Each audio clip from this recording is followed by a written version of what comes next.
It is time for an unboxing. So I already have the Grundens chest high waders. I absolutely love these waders, but what should we get to go along with them?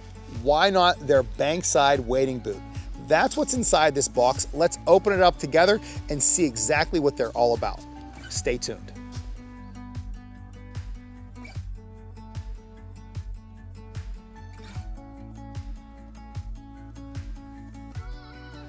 Hey everybody, I'm Tim from troutandfeather.com. And before we unbox those wading boots, let's talk a little bit about these Grundens waders. I released a video on these about a year ago. I've been fishing in these basically all the time, non-stop for 1 year. Here's my quick review. So these are the Boundary Gore-Tex Zip stocking foot waders. As soon as I got them, I opened them up and I was like, whoa, they look really nice because of one main reason. They have the Grundens name. I mean, Grundens is associated with like heavy duty fishing, bibs, shoes, like waterproof coats. Anytime you see that name, you know it's going to be quality. When I realized they were coming out with waders, I was definitely intrigued, but I was unsure. There's already so many players in that realm. Could Grundens compete? The short answer is yes. Since I released the video just kind of unboxing these waders, I can tell you I unequivocally love wearing these on the river.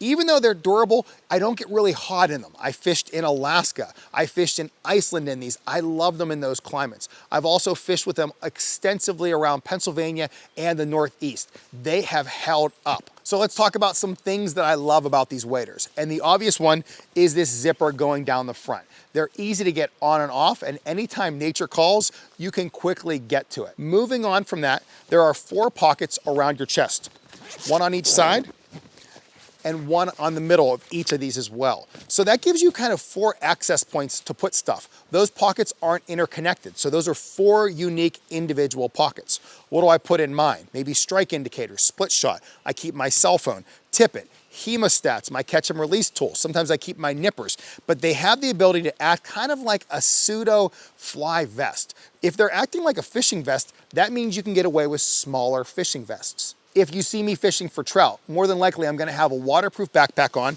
and this Umpqua ZS2, this is their chest pack that attaches to these wader straps. I love this system. It keeps me lightweight, it keeps things flexible, it doesn't overwhelm me, it's not too heavy, and these wader straps are heavy duty.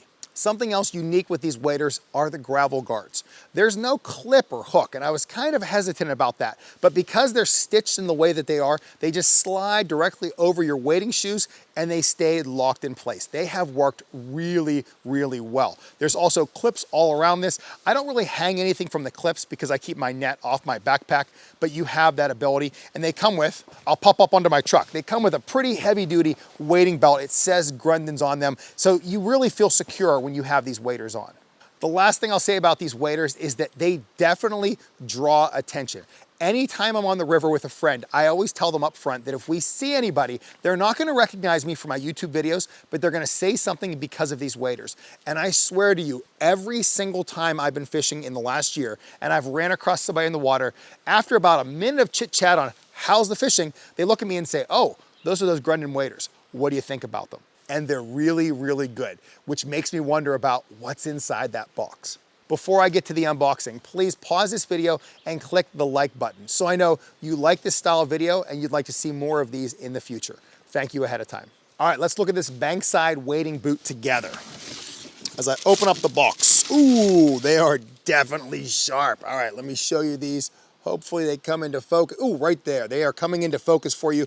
Let's take a peek. I did a little bit of research, obviously, before getting them. Here's a few things that I know. Number one, I mean, I fish for trout, for smallmouth. I fish in moving water when I'm wearing these waders. These are not gonna be saltwater shoes. Freshwater boots, Alaska, Iceland. I'm gonna be running these against rocks, sand, and they have this nice little leather protector all around it to help protect this leather upper, because that's what you're getting out of the Grundens boot. When you look at the bottom, we have a nice Vibram sole, and it's got all these little spots in here. Each of those spots is for a set of studs. Studs don't come with these, so you do have to buy those separately. Listen, if I'm wearing wading boots, I'm gonna be putting studs in the bottom of them. I pretty much wear studs all around the world. The only time they come out is if I'm on a guide's boat who doesn't want those studs scratching along the bottom, or if it's like a plastic bottom boat. Otherwise, they help me out. What else do I notice? I mean, they pretty much have the standard lacing system with our standard laces. I tend to take those laces out and put in a quick lace style system. I'll probably try these out for a bit just to see how it works, but I can tell you, these things just right off the bat, they feel like quality. They're not light, they're not heavy. They're kind of that perfect balance. They weigh the same as my Orvis Pro wading boots, or at least that's what they feel like just holding those. I know my Orvis Pros, whenever I pick them up, every time, even when they're dry, they just feel heavy. These don't feel quite as heavy, so if I was gonna take a bet, they might be a hair lighter. The other interesting thing to note is that whenever you go to buy them, always check out the sizing guides. With the Orvises, I had to like upsize by 2 sizes. So I typically wear a size 10 in shoes. With my Orvis Pros, I had to go to a size 12 wading boot. With this, you order a size 10. I haven't tried them on yet, but fingers crossed that will be the right size for me. The other thing to note is that on the back, they have this little strap to help pull your boots on over your stocking foot waders. It says Grundens written vertically down it. Just a nice little touch. I know they do that on the shoes and boots that I own as well. So this is an unboxing. I haven't worn these yet. I don't know what they're going to be like, but just my initial impression, I mean, they're gonna be quality. They have to be. I have the Grundens waders. I have the other Grundens gear. It's just all awesome stuff. These should be too. If you go to buy a pair of these, check down below in the description of this video. I have links for you to check out these waders and to check out these boots. These waders I've worn for a year. I highly recommend them. They're definitely a little bit of a higher priced premium item, but you're getting a premium item for that price. Same thing with the boots. These are retail, this is summer 2024, around $249. So I would go to Grundens, check out their sizing guide, see if this is the right boot for you. But let's not stop this fun yet. I've reviewed lots of other fly fishing and fishing accessories and gear over the years, and I put all those videos together in a playlist just for you. Click on this playlist that just showed up on the screen. Keep on learning, keep on having fun. You can thank me for that later.